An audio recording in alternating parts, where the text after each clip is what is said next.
טוב, בשם השם, נעשה ונצליח. בוקר טוב. בוקר טוב. עילוי נשמת בעזרת השם יעקב שמעון בן האישה, רוח השם תנחנו בגן עדן עליון. בתוך כל מתי ישראל בכללם, שמואל סמי בן אליזה, דוד עדי בן יוסף למשפחת גונדוס, עליו השלום. כל עם ישראל. On dira juste quelques mots sur la paracha pour réveiller un petit peu en nous, puisqu'on est vendredi 19 février et bien entendu le You du mois de Hadar. Grande Hatzacha aussi pour Gérard, Hashem Yeshua Hayeu. Amen. Et pour toutes les victimes en Israël, il y a beaucoup de victimes en ce moment partout, pas qu'en Israël, il y a beaucoup de problèmes. Il y a une grande midat hadin en ce moment, que Dieu nous protège. Bezrat Hashem. Même si tout ce mal est pour le bien quelque part. Shem Erachem. Bezrat Hashem, Sheniske Leitorer Bitshuva. Il faut beaucoup parler avec Hashem. C'est vraiment un moment de Id Bodedut Gdola Meod. Les gens sont touchés dans tous les domaines, pas qu'en Israël, je parle dans le monde entier. Les agressions, les parnassas, la santé, il y a beaucoup, on nous envoie beaucoup de teilim à faire pour les uns et les autres.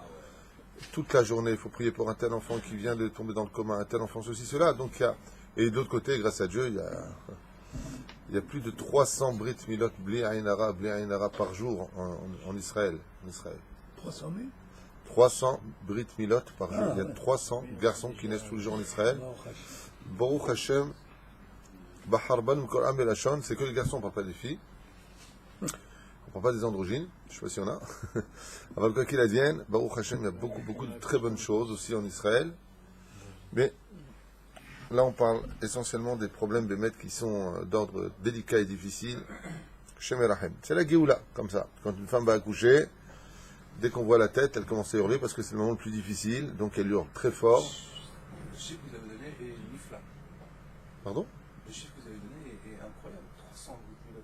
Oui, et alors? Il va forcément y avoir des filles aussi, quelque part. Parce que, Oui, et alors? ça fait plus de 100 000 dans l'année. Voilà. Quoi 200 000 naissances. Top, Nefemod, tu vois? Bléla. Parachat Tetzavé, j'aimerais juste soulever une petite parenthèse, parce que je voudrais faire un cours assez court pour la paracha, parce qu'on l'a déjà fait cette semaine, et ensuite me plonger dans les halachot de Purim. Donc, s'il vous plaît, Moshe, le Vakasha Mikem. On avait posé la question à propos de Moshe Rabbeinu alav shalom, à savoir, Ve'ata akrev elecha et Aaron achicha, va chercher ton frère et approche-le de la Keuna. Vous vous rappelez qu'on avait posé la question, pourquoi est-ce que Moshe Rabbeinu dans le paracha, de façon maintenant pombite, de façon officielle, si vous préférez, n'est pas Kohen Gadol. Un paracha, c'est pas Moshe qui est Kohen Gadol, mais c'est son frère Aaron, qui prendra ce rôle. On avait déjà donné plusieurs explications à celle-ci, et je vais en redonner en rajoutant une autre, avec l'aide d'Hachem. La première, c'est que Moshe Rabbeinu a perdu sa Keuna parce qu'il a lutté pendant 7 jours pour refuser de sortir les enfants d'Israël d'Égypte parce qu'il ne voulait pas être le libérateur d'une seule Géoula, mais de toutes les Géoulottes, c'est-à-dire éviter celle de la Babylonie, de la Perse, de la Grèce et de Édom, et puis même celle d'Ishmaël. Donc il n'a pas voulu être de façon occasionnelle un libérateur d'un moment, mais le libérateur de tous les moments. Et Hachem se mettra en colère contre lui. Et la reine, Bisyata Ishmaïa, même si, il me reste très peu, même si Moshe Rabbeinu alav shalom donc refuse ce tafkid-là, il utilisera un deuxième argument qui est, de toute façon, je suis Aral Sefataim, je suis Beg, et donc Hachem lui dira, alors il sera pour toi un prophète, et toi tu seras pour lui un dieu, comme ça nous dit le texte, Beata Tielo l'Elokim, et tu seras pour lui un dieu. Donc, sur ce, on voit que l'intermédiaire entre Moshe Rabbeinu et le peuple juif, c'est Aaron. Dieu parle avec Moshe, Panim el Panim, et il transmet à Aaron et à Yoshua bin Nun, ainsi qu'aux 70 anciens qui transmettront au peuple. D'accord? C'est comme ça que cela se produira au fur et à mesure des années, dans les 40 ans de désert. Mais il y a encore autre chose, et c'est sur cela qu'il y a encore beaucoup d'autres explications pourquoi c'est Aaron. Il existe encore une autre explication qui là par contre demande un peu plus de réflexion. Vous savez que le but essentiel de notre vie en tant que juif, c'est d'accomplir le maximum de mitzvot. À un tel point que les sages nous ont dit « mitzvah haoveret lefanecha al tahmitsena » Si une mitzvah vient devant toi, ne la laisse pas devenir chametz. Ne la laisse pas pourrir, ne la laisse pas partir devant toi. Tu as une mitzvah à faire, prends-la. C'est comme si que, à quoi ça ressemble? C'est comme si que quelqu'un prendrait une liasse de 500 € et qu'il la jetterait de toutes ses forces en l'air et il dirait à la personne qui est en face de lui, regarde, tu vois ma liasse de 500 €, je vais la jeter de toutes mes forces en l'air. Tous les billets que tu ramasseras avant qu'ils touchent le sol sont pour toi. Qu'est-ce que vous feriez? On va courir comme des fous. On va être comme des malades en train de ramasser le maximum de billets de 500 €. D'accord? Tout ce qui touche le sol, c'est fini, c'est plus pour toi. Ça revient au propriétaire. C'est ce qui fait Hachem. Le monde lui appartient, la Torah et les mitzvot lui appartiennent. Et bizarrement, à l'image d'un multimilliardaire, il prend, mais vraiment des masses de billets de 500 €, il les jette. Chaque mitzvah, bien entendu, c'est une image que je donne. Ce serait un billet de 500 €. Si tu l'attrapes, c'est pour toi. Donc, un mitzvah veret panecha al tachmin sena. De l'autre côté, il faut faire attention. Parce que les mitzvot doivent être faites sous plusieurs conditions. La première des mitzvahs, c'est de le faire avec enthousiasme. Montrer qu'on a envie de le faire. Il faut absolument le faire. Quitte même à faire un peu de hatzagot. Une fois, j'ai posé la question à mon rav, je lui ai dit pourquoi tous les matins, quand il met les tefilines, il fait comme ça avec ses pieds. Je pensais que c'était peut-être une ségoula ou je sais pas. Alors j'étais le voir, je lui ai dit, Rav, pourquoi tous les matins, le rav Arié, pourquoi est-ce que vous tapez les pieds quand vous mettez les tefilines? Il m'a dit qu'il y a ni sa mère. Quand on est heureux, on tape des pieds, c'est un peu bizarre comme truc, Gvodarav, j'ai pas très bien compris les remezos. Il m'a dit, toi j'ai vu ma fille, je vais faire quelque chose, un cadeau. Elle était tellement heureuse qu'elle a tapé les pieds, ouah, comme ça. Je veux la même tmimout, je veux le même niveau. D'être sa mère tous les matins de mettre les tefilines. C'est un symbole. Donc la personne, quand elle vient pour faire une mitzvah, Béhémet, elle doit montrer un sourire. Tu fais l'itatet betitzit, c'est pas peine, l'itatet betitzit. Non. Chaque des chaînes, non. T'arrêtes, Béhémet, il te l'avoue. Quand tu fais la tzedaka, on en parle souvent, ouais. Pas, tu viens, tu donnes une pièce, t'as une tranche de tchabéav. Style, tu la donnes pas, fais un sourire. Ouais, quelques jours, quelqu'un qui m'a demandé une pièce, j'avais pas de pièce sur moi, je lui ai dit, je suis désolé avec le sourire. Au moins un sourire. La deuxième des conditions, c'est la joie. Donc le sourire, on vient de le dire. Première, avec Hitla Avut. Vous savez? Comme on dit dans la paracha de Tzav. Tzav et Ben Israël, des Zérouz, il dit Rachid, dépêche-toi de le faire. Fais toujours le mitzvot, à un tel point que Dieu, à Kadosh Baruch Hu, par le biais de ses chachamim, les sages de la Torah, ne nous ont pas interdit de courir le Shabbat pour aller étudier la Torah. Pour étudier la Torah, si tu vas courir, c'est une mitzvah. Quand tu t'empresses de venir à un cours, c'est une mitzvah que tu montres. Et c'est sur ce déploiement que ton salaire sera fixé. Pas sur le fait d'avoir étudié Goufa. C'est-à-dire que deux personnes vont faire exactement la même mitzvah. Et vous allez comprendre où je vais en venir avec le Kohen Gadol. Donc, il va faire la mitzvah. Les deux personnes sont venues en même temps à la synagogue, ont participé au même shiur. Il y en a un qui va recevoir un lingot en or, l'autre en argent, un lingot en argent. Et l'autre en bronze. Pourquoi? Ils sont venus en même temps, ils ont participé au même shiur. Parce que la mesure du salaire ira comment vous êtes venu à ce shiur. Dans quelles conditions mentales vous êtes venu à ce shiur. Est-ce que vous êtes venu Bekef? Est-ce que vous êtes venu en vous pressant le pas? Ou est-ce que vous êtes venu en disant, par intérêt, même si tout est valable, le salaire sera là. Mais c'est à la mesure de comment on est venu faire la mitzvah qu'on fait les choses. Et c'est pareil pour toutes les mitzvot de la Torah. C'est pareil pour la tzedaka, c'est pareil pour les tefilines, c'est pareil pour le talit, c'est pareil pour le Shabbat, c'est pareil pour Yom Tov, c'est pareil pour le kisouille d'une femme ou n'importe quelle mitzvah d'un homme. C'est pareil. C'est comment tu vas faire les choses, comme ça en tout cas dit le Ben Ishraï, que tu recevras réellement le salaire de toute ta vie. Chez Neymar, qu'il écarte notre sarta. Tu ne peux pas dire, je veux un salaire parce que j'ai fait les mitzvot, tu as été créé pour ça. Mais tu peux dire, je veux un salaire parce que j'ai fait les mitzvot dans la joie. Donc, première condition à retenir, faire vite les mitzvot, sans presser de les faire. Deuxièmement, condition, sans condition, les faire dans la joie. C'est là qu'est basé tout le salaire. Mais encore une condition, et qui est en rapport avec le fait que Moshe Rabbeinu perd sa keuna. c'est le seder des mitzvot. Ce qu'on appelle le seder adifuyot des mitzvot. Il y a un seder. Des fois, il peut arriver que quand on fait une mitzvah, cette mitzvah-là peut te faire perdre quelque chose de plus grand.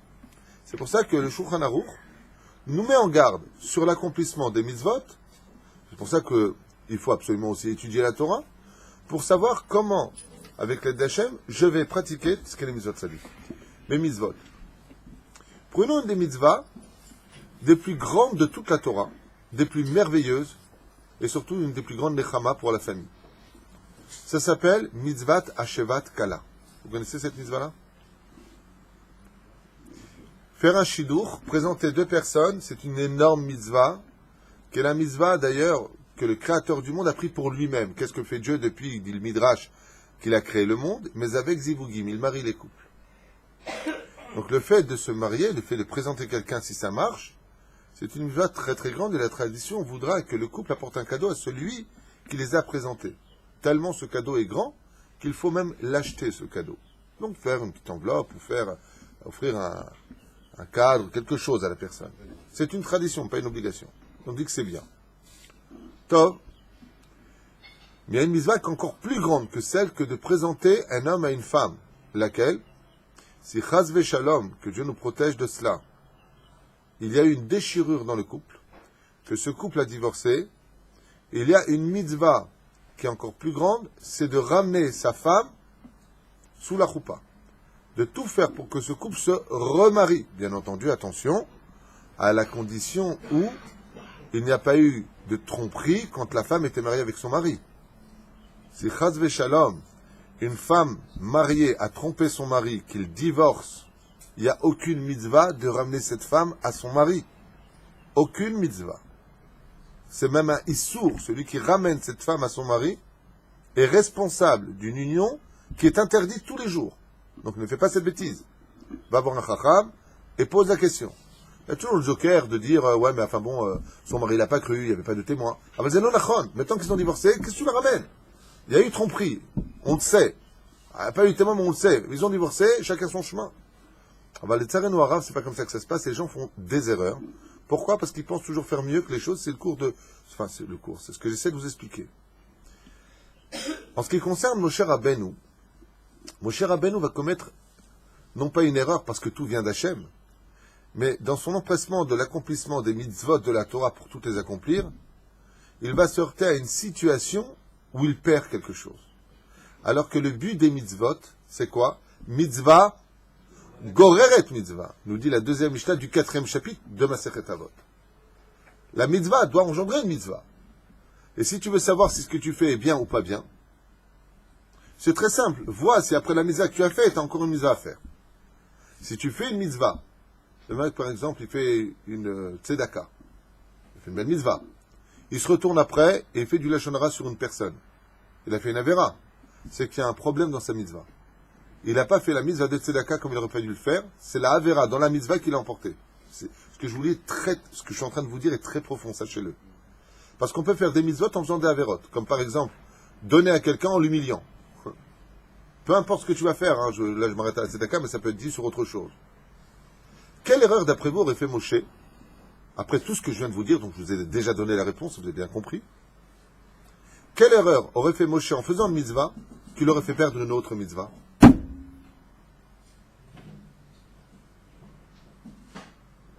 La question est simple, alors que je viens de vous l'élaborer pendant 5 minutes. Toujours, comme disait mon Rav, dans une bonne question, il y a toujours la réponse. Je vous ai donné la réponse. Monsieur Cohen, d'après toi. Alors je vois que vous êtes en train de réfléchir. Voilà, j'essaie de vous aider. Nous sommes dans la paracha de Yitro. Qui est venu voir Moshe au début de la paracha de Yitro? Yitro lui-même. Non, parce que je commence à m'inquiéter pour vous. Choten Moshe. Et avec qui il est venu, Yitro? Avec sa fille. Avec Tzipora et ses 2 enfants. Pourquoi il est venu avec elle? Pour les fiancés. Yitro, comme je vous l'ai dit, il savait que la mitzvah engendrerait une autre mitzvah. Il voulait se convertir. Donc il a cherché une mitzvah qui soit waouh.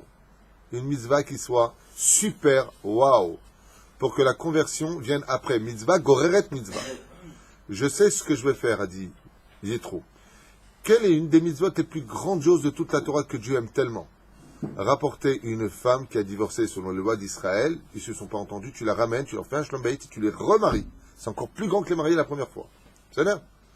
Donc pour être certain de se convertir, Yétro, Yaka, Yétro, qu'est-ce qu'il fait? Il dit à Tzipora, bon, pourquoi tu as divorcé de Moshe? Il dit parce que Dieu il l'a appelé, il veut rester avec lui. Il dit d'accord, mais dans le judaïsme, un homme doit toujours rester marié. L'occasion s'est portée pour lui. Et il apporta Tzipora à Moshe Rabbeinu. Comme ça, comme cette mitzvah était si grandiose, il est évident qu'il y aura encore une mitzvah encore plus grandiose qui l'attendrait. Et donc sa conversion. Ainsi, il a réussi son coup. Et Moshe Rabbeinu a fait un calcul qu'il n'aurait peut-être pas dû faire. Lequel?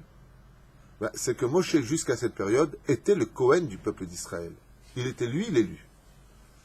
Et est-ce qu'un Cohen a le droit de réépouser sa femme? Jamais. Un Cohen qui divorce de sa femme, il n'y a pas de mitzvah à Shabbat Kala. Mais là, Moshe Rabbeinu, voyant la mitzvah se présenter devant lui, va commettre ce calcul. Donc, il le fait avec empressement, bravo Moshe. Il le fait dans la joie, oui, bravo Moshe. Ils ont fait un michté. Il se remarie avec elle, oui, chazak ou baruch.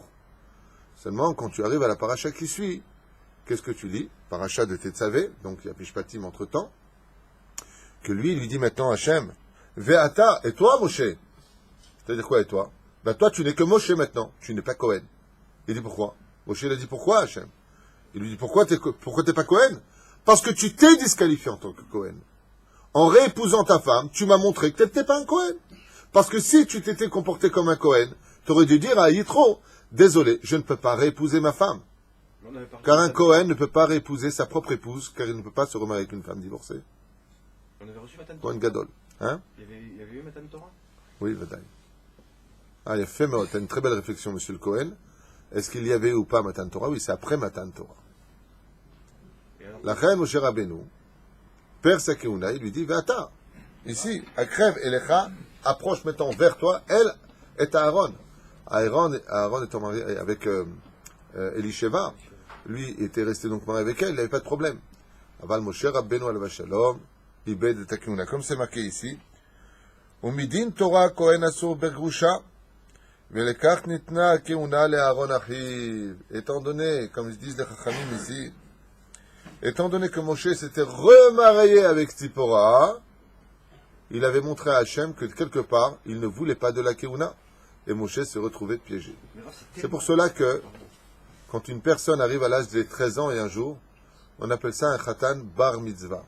Bar et non pas Ben Mitzvah. Fils de la Mitzvah. Qu'est-ce que veut dire le mot Bar Mitzvah? Bar, ça s'écrit en hébreu, Bet Resh. C'est une allusion à la notion de Rav. Rav veut dire beaucoup.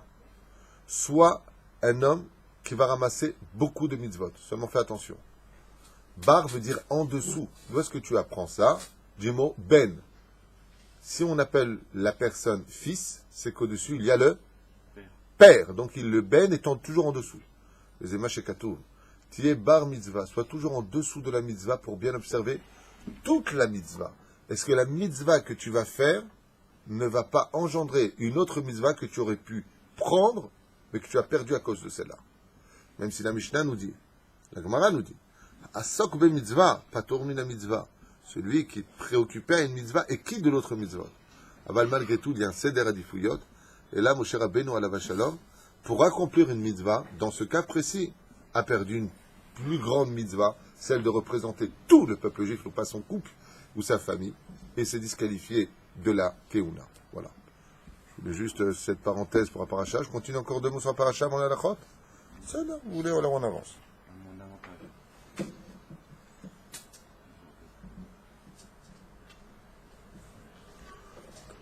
Vous savez que le Kohen Gadol, quand il sortait à propos du verset où il y a marqué comme ça, les fives saviv maaseh oreg, à propos du manteau du Kohen Gadol, la Torah nous précise dans les vêtements qu'il doit y avoir une bande d'arrêt en bas du manteau. C'est-à-dire une bande comme ça, je ne sais pas comment on dit en français. Ici c'est clair. Saviv maaseh oreg. Il faut aller coudre une espèce de serrette autour de, comme par exemple quoi, je ne sais pas. Hein? Voilà. Voilà, ça dure en tissu autour de chaque finition du manteau du Kohen Gadol. C'est là? Bordure, voilà, merci. C'était le mot que je cherchais en français, mais ça venait pas. Et donc, la Torah nous dit ça, et elle pose d'un coup une question. Les Chachamim nous disent Umadou Kohen Gadol tzarich dvila betseto mina kodesh. Quand le Kohen Gadol sortait du Kodesh à Kodashim, de l'endroit le plus saint du monde, il devait aller au mikvé. Que tu me dises qu'après être rentré dans un cimetière, il est bon d'aller au mikvé selon la tradition, c'est pas une halakha, c'est pas une obligation, mais c'est bien de le faire. Je comprends. Ou avant. Non. Non, pour Laisse-moi finir. Ah, il y va. Mais pourquoi quand il sort, je sais pas, moi, je sors d'une parfumerie, le mec, qu'est-ce qu'il fait? Il sort d'une parfumerie, il va se laver. Il garde le parfum sur toi. Arrête, tu sors de la Gdusha. Et vous savez que dans le Seder de Yom Kippourim, dans ma Sechet Yoma, on nous donne là-bas le Seder dans les Mishnayot de ce que fait le Kohen Gadol, ce qu'on appelle Avodat HaKodesh. Ouais. Et là, le Kohen Gadol, après être rentré dans le Kodesh HaKodashim, va au mikvé. Les Chachamim, ils disent, posent la question, quel rapport avec le mikvé alors qu'il sort du Kodesh HaKodashim? Comme si qu'on aurait eu besoin de se rendre pur d'être rentré dans le Kodesh HaKodashim. C'est débile. Alors, Bevadaï, que la réponse n'est pas cela. Ma'atchouvaï. Cette réponse est reliée à la bordure de ce tissu qui accompagne le manteau du Kohen Gadol.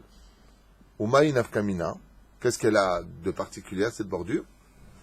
C'est que vous savez que les forces du mal, y compris l'ange du mal, qui s'appelle Samechmem, Samael, lo alel velo alechem, mekane bechol ha-mitzvot shebayahadut.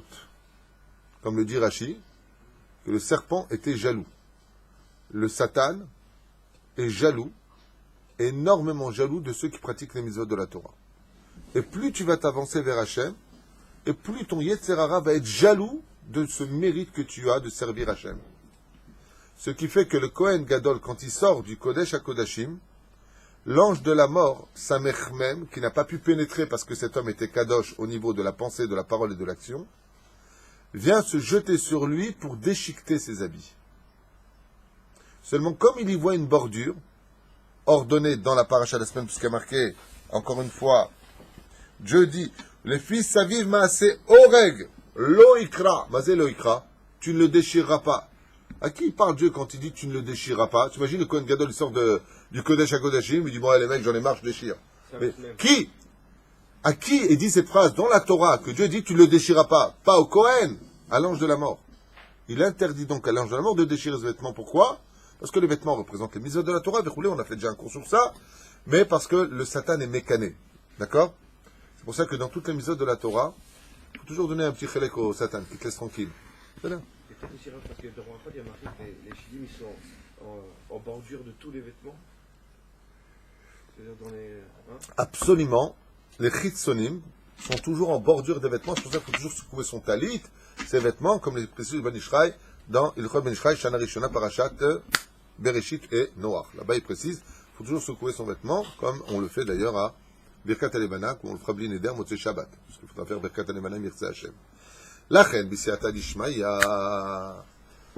Le Kohen Gadol, maintenant, quand il sort, vient le Satan, et il vient attraper le Meïl tellement il a les nerfs. Tellement il a les nerfs. Tellement il a les nerfs. Le Satan, il crie, quelle sroute vous avez d'être juif. Quelle sroute vous avez d'être Israël. Aïe, si je pouvais l'être. Aïe, il hurle. Et il veut déchirer ce vêtement. Il a les nerfs. Comme le dit la Gemara, non, le Midrash. Pourquoi on appelait la montagne du Sinaï Mishon Sanouï? Parce que Dieu a choisi le peuple juif pour lui donner sa Torah, afin qu'elle devienne un remède pour toutes les nations du monde, parce qu'il y a une chute à foot, il y a une association entre Israël et les nations du monde dans le dévoilement divin. Le but, c'est de faire connaître Dieu chez les nations du monde. Eh bien, les nations du monde ont été, je crois, Dieu, il a choisi un peuple. Ça fout les nerfs. Ça s'appelle la montagne de la haine. Le Satan, il a encore plus les nerfs que les nations du monde. Plus les nerfs encore. Donc Dieu lui dit, non, il ne faut pas le déchirer. Les airs amous bereshitivot. Comme c'est marqué là-bas, les fives, traduisez, les fives, saviv maaseh oreg. D'accord?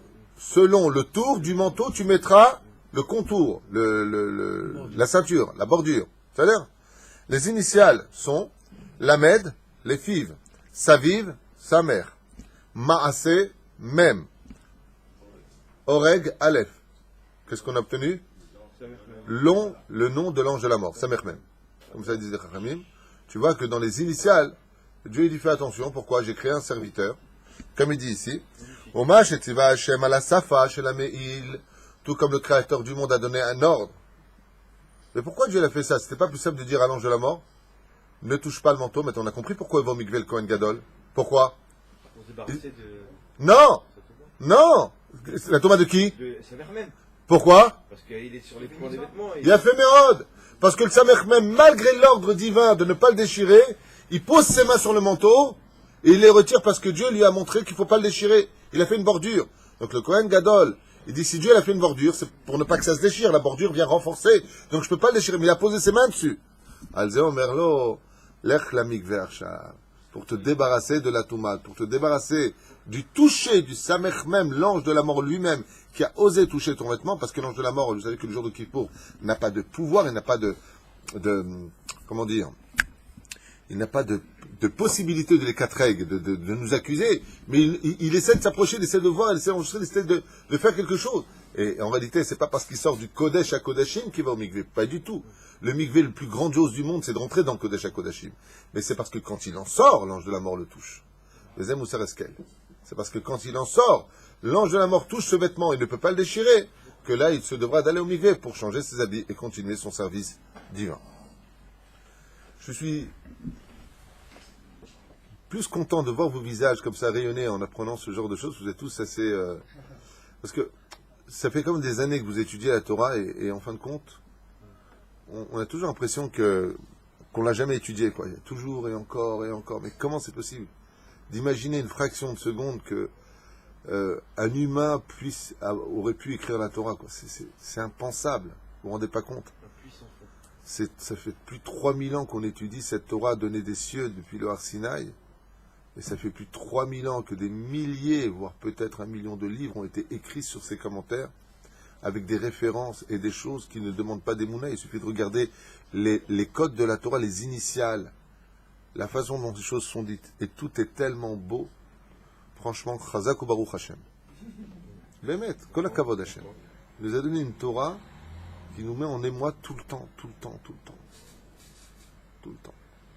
Hier, j'étais en train d'écouter un shiur d'un grand posek ashkenaz sur le Rav Yorbach, le Rav Eliashiv, le Rav Kanievski. Et c'était très très très tard à la radio Kol Chai ou l'autre radio, là je ne me rappelle plus. Et j'étais subjugué, non pas des réponses qu'il donnait, qui étaient très belles, ceci étant, mais de voir combien il était capable en 2016, après qu'il y ait tellement de Shulchan Aruch qui fut écrit jusqu'à aujourd'hui, tellement, de faire des chidushim impressionnants sur des halachot, des lois.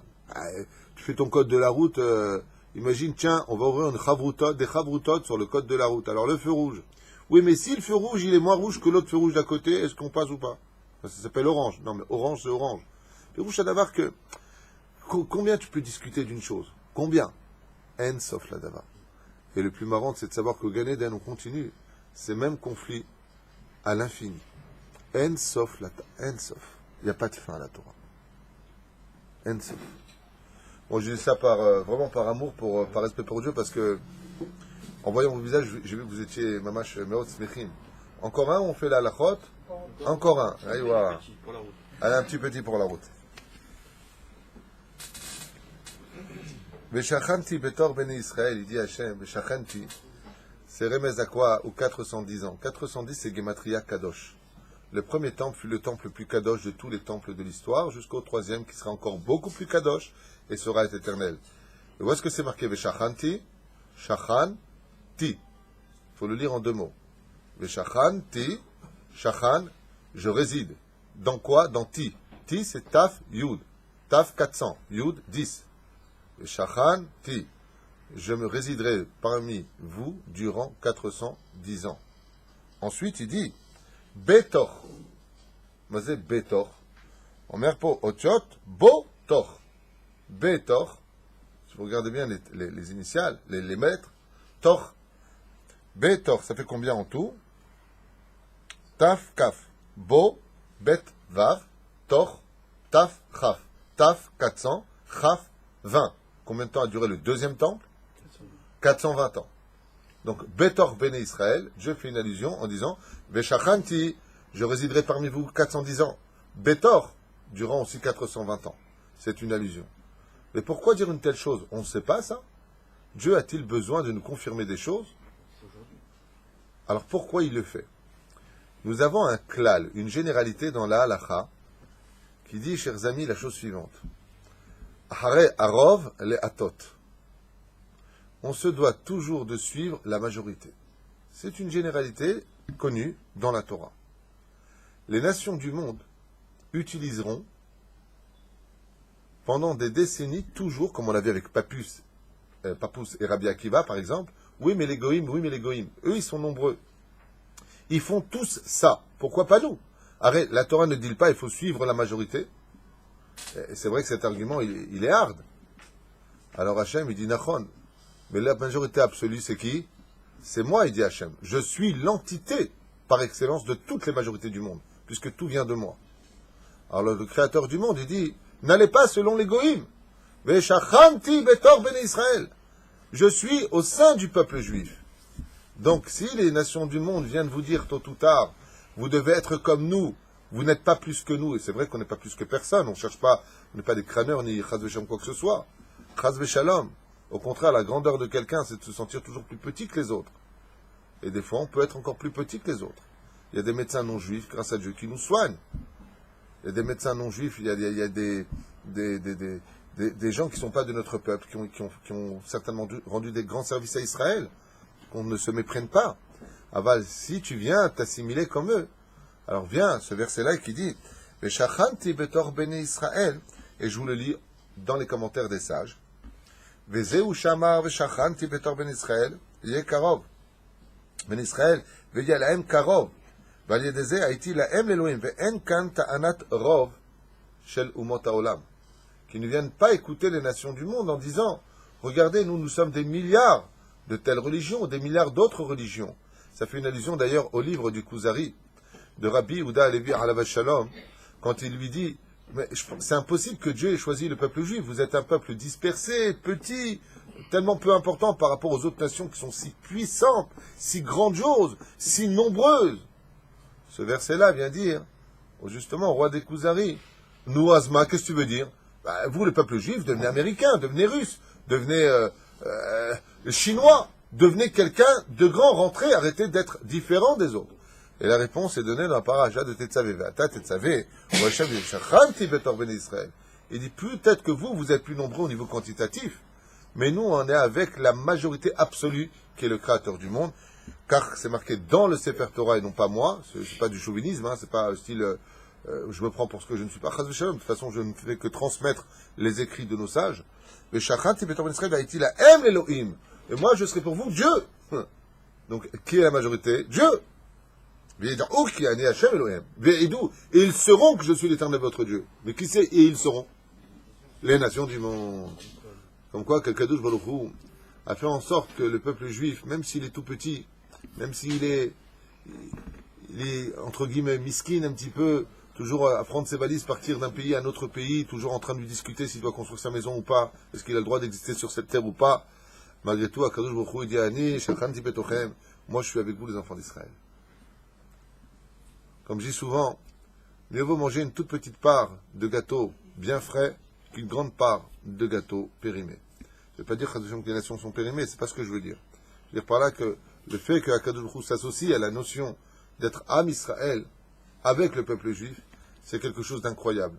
Et si vous voyez les commentaires sur Internet, sur les guerres que les Juifs ont subies en Eretz Israël, c'est impressionnant de voir les commentaires de la Russie, du Pentagone, chose que j'avais montré il y a très longtemps de ça à mon épouse, sur la guerre des 6 jours, sur la guerre de Kippour, sur la guerre du Golfe, sur la guerre des guerres. Les commentaires des nations du monde, les commentaires, je vous parle du Pentagone, ouais. Ce peuple n'est pas un peuple comme les autres. Leur guerre n'est pas une guerre conventionnelle. Ils ont quelque chose de grand avec eux. C'est les commentaires des non-juifs sur le peuple juif. C'est pas normal. C'est pas normal qu'avec des souterrains sous nos pieds, des gens qui creusent du Hamas, avec des armes qui veulent nous tuer toute la journée, avec des missiles qui sont placés déjà au-dessus de nos têtes, prêts à partir à tout moment, mais des trucs de fous. 300 millions d'Arabes autour d'Israël. 2,5 millions d'Arabes dans Israël. Avec plus d'1 million parmi eux, avec des théodotes zéout israéliennes. Et on vit encore. C'est impossible. C'est pas le cheval de 3, c'est le cheval de 4. C'est pas logique. Avec pas une seule Torah, avec les Vijnitz, les Breslev, les Belz, les Babvitch, les Kippot Srugot, les Kippot...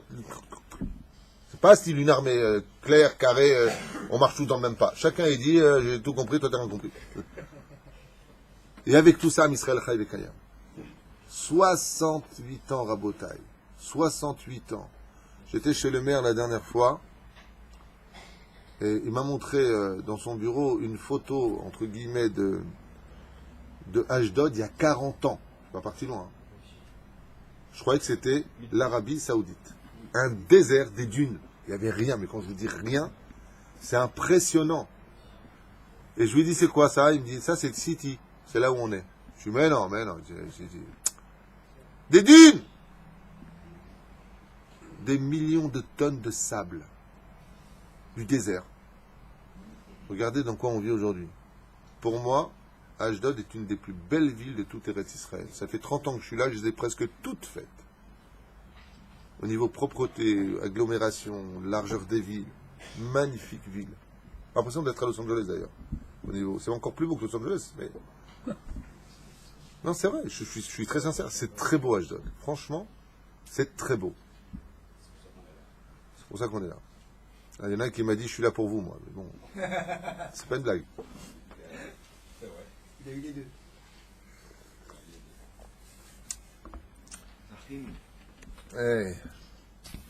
Je m'arrête là parce qu'après on va pas faire la halachot. Zéou, Shabbat Shalom, et je remets la machine en route, la caméra en route pour la halachot de Purim, Be'ezrat Hashem. Kol Tov.